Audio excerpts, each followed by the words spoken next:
Хотите классный рецепт грибного соуса? Сейчас покажу. Для этого нам понадобится грибы, можно шампиньоны, у меня лесные, 4 луковицы, сыр, сметана и сливки. Для начала подготавливаем продукты. Поехали. Нарезаем кубиком лук.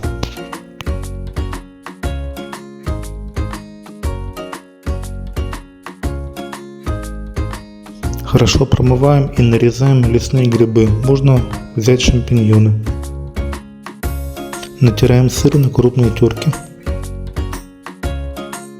На горячей сковороде растапливаем кусок сливочного масла. Добавляем лук, пускай обжаривается.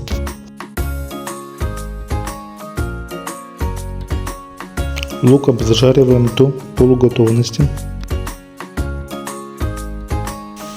Добавляем и обжариваем грибы.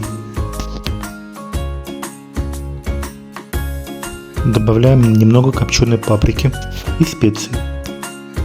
За кадром добавил сливки и пару ложек сметаны. Добавляем сыр и готовим 5 минут. Регулярно помешивая, чтобы сыр не пристал. Томим 5 минут и готово. Регулярно помешивая. Можно перебить через блендер, но у меня лесные грибы, поэтому я оставлю целые кусочки. Попробуйте приготовить по данному рецепту, я уверен, он вам понравится.